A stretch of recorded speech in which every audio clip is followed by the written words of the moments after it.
All right, bro. Let's go ahead and get into it. And I was just so confused before the conference finals started for both sides, Eastern and Western Conference. And I was. This is really mainly towards the Western Conference, as you can see by the title and thumbnail of this video.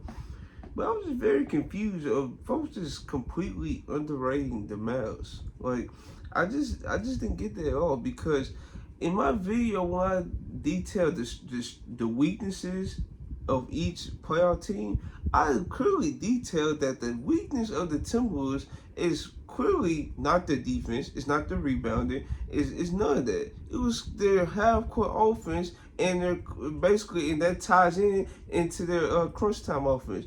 We know how bad it is. And I said the way they was gonna have to win games is by their defense, and you know, I won't say unfortunately, but fortunately, they have faced teams with weak rim protection. They faced the Suns. Yusuf Nurkic is one of the worst starting big men in the NBA. Now, folks give Rudy Gobert flag. I want to talk about him later in this video. But folks give him flag, but at least he can deter folks from the rim. Yusuf Nurkic have no deterrence at the rim. It's just a free layup line. He's slow footed. Like I don't see no strength on defense whatsoever, and his motor sucks. So yeah, just don't get me started on him. No. And then we go into the next round, and they face the Nuggets. They also have dome rim protection with Jokic. Now Jokic, he tried his best, but once the first level of the defense got broken down, it's just a layup line. Like if he's not in position already to help, because Jokic already know he's not the best rim protector. He can't really jump up with folks.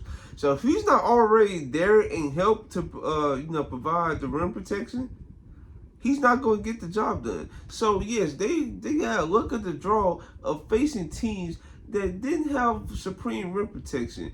But guess what? In the Nuggets series, which kind of like helped them a lot, was Jamal Murray injury. Now at the same time, Jamal Murray was thinking before the injury, so I didn't think he was gonna have a good series either way. To be honest with you, especially since he was getting locked up by Austin Reeves. So yeah, you knew that was coming.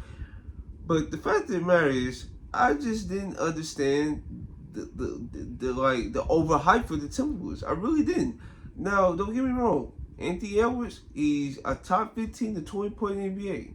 He had multiple 30 bombs. I think he even had 40 bomb in this playoff run. I think, yeah, he was just going crazy this playoff run. But he also had a couple stinkers. And he still got a couple things to iron out his game to be at that level. Because folks compare him to D Wade. Listen, D Wade at around this age was splitting double teams. He was processing at elite level.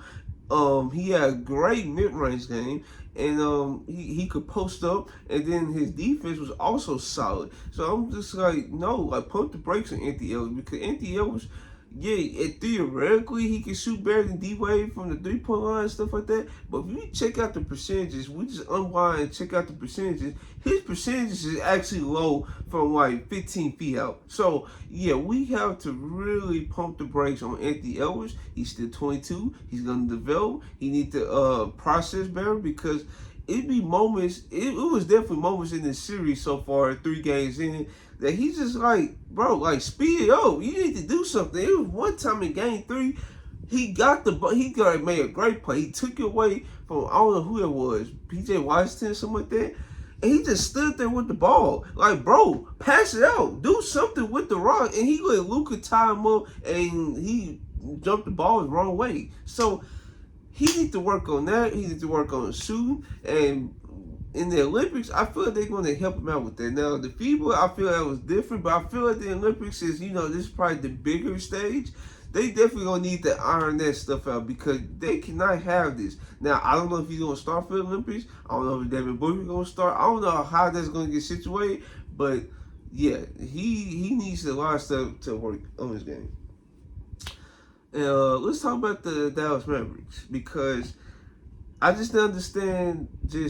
I just didn't understand how they defense just got swept under the rug, because I seen a couple tweets that said, "Oh, this gonna be the easiest series we have, because guess what? We could just attack Kyrie all game, and we could just like go crazy in the paint and stuff." Like, whoa, whoa. What did you not see the series prior with the Thunder? Because SGA, let me tell you something. He did get his 30, but it was a tough 30 each game. A tough 30 because, bro, PJ Washington, he had a couple good stops on SGA, made hard. Chet Holmgren, he looked very overwhelming this year. Derek Lively was taking his lunch money. So obviously Chet Holmgren either pull some size, or the Thunder need to trade for Jared Allen, which I feel like they probably going to do, since they seen what just happened when you have Chet Holmgren as the only primary 5-man on your team. So yeah, they definitely got to do stuff, work on that. But overall, I've been very impressed with the Mavericks defense. This reminds me of the time they made the conference finals in 2022.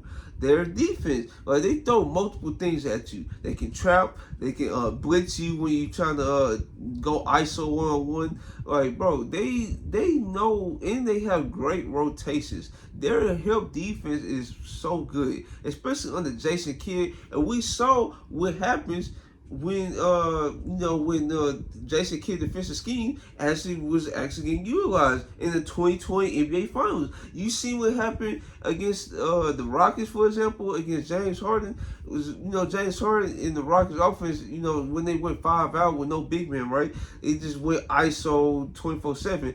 But in that series, the Lakers made sure to get the ball out of James Harden's hands quick. And you see the same resemblance of that 2020 Lakers defense in the Mavericks 2023 defense. They trapping, they getting the ball out of folks' hands, and they making the others score the rock. And then we see the ripple effect from that for the next man I'm about to talk about, and that's Rudy Gobert. Like I said in a couple tweets, if you get the ball with Rudy Gobert on short roll, that's a win for the defense, because, bro, his coordination and processing is bad. Now, he's a 10+ year vet. This is no excuse at this point. Bro, like, at this point, like, he don't have no offensive moves to actually attack a defense, that's like elite, not even elite, just good levels. It's not even good yet. Like, bro, he's posting up, it's awkward. He has no good footwork in the post. Like I said, you give it to him on a short roll, you are worried that he's going to travel or he's going to throw a weird turnover. I don't know, man. Like, Rudy Gobert, elite defensive player, may have some weaknesses here and there in his defensive game, but his offensive game is just too bad. Especially from the folks that always want to put him like top 25, 30 talks. You see what happens when you try to put him in that conversation, especially with no offensive game. Now, I tell you what, when folks gonna hype up? His screen game. That's the other thing you have about to say about Rudy Gobert offensive game is his screening. Now, I'm not saying that's not important, because you see how Anthony Edwards can eat off those screens. You can see how Mike Conley has eaten off those screens, and multiple other folks, and even Cat and Gobert has had a pick and roll, a 4-5 pick and roll, and where Cat can throw lobs to him and stuff. Yes, his screen is very good, but he has to do more than just screen, though. Like, bro, you have to be better on the short roll. This is the reason why the team's offense is being hampered right now. And guess what? If you take Rudy Gobert off the floor, now it's a free layup line, because Nas Reed and Karl-Anthony Towns cannot protect the rim at all. So, and I think I saw a stat when Rudy Gobert is off the floor, the offensive rating is skyrocketing for the Mavericks. And when Rudy Gobert is on the floor, the offensive rating is about like normal. So yeah, it's just very, very bad tryouts in this series. The Mavericks, with their offensive unit of Luka and Kyrie, special. I seen a tweet that said Kyrie's gonna average 18 points on 47% true shooting percentage. That was wow. Now, if this was first option Kyrie, I could probably give you that. But no, because I feel like the Thunder, the way they guarded Kyrie, Yeah, they made him work a ton because Kyrie, he did not get his game off in that series whatsoever. So they made him work a ton.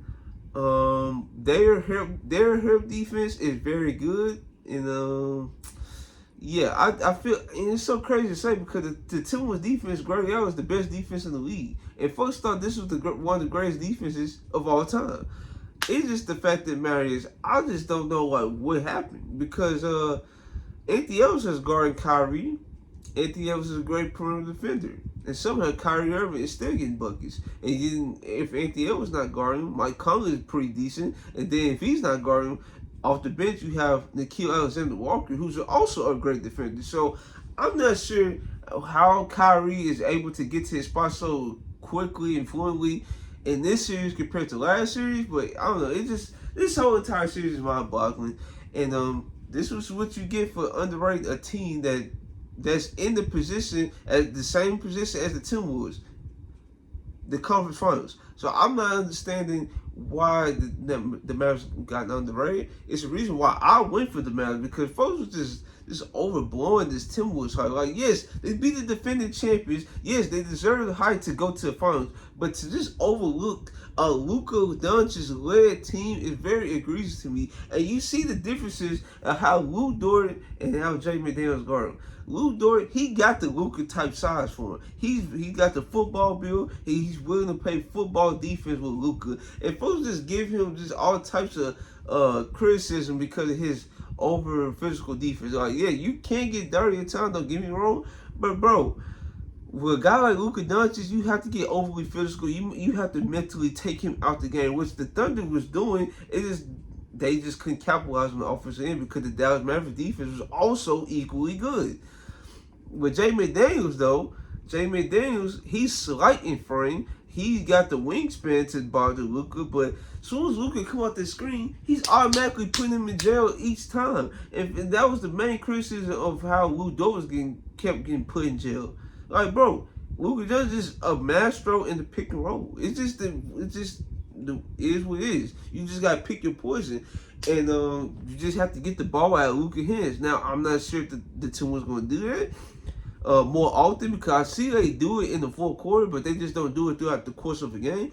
I wonder if they're going to try to explore that option game in the future games of this series, potentially future games of this series, because they cannot just keep letting Luka just pick them apart in the pick and roll. Because every time he used the pick and roll, they try to double, he's looking the defense off, and he's hitting the roll man every time almost. So, yeah, the Timberwolves got to do something different, and if the Mavericks is able to close the series out, I'm definitely rooting for the Mavericks because I actually want Luka Doncic to win his first ring, and I want him to be in those talks. And I'm gonna have a video scheduled. I'm not gonna reveal the plans to reveal if Luka Doncic win, but yeah, just know folks was like very, very wild with their criticism of Luka. That's really all I got for today's video. The Mavericks, they deserve all the praise. Their defense definitely deserve more praise. I feel like their defense can actually give a challenge to the Celtics, because the Celtics, you're gonna see in the finals, their offense is just like, if they're not running sets, it can get scary again. Like, I'm telling you, they have tendencies to blow leads still. They have those type tendencies still.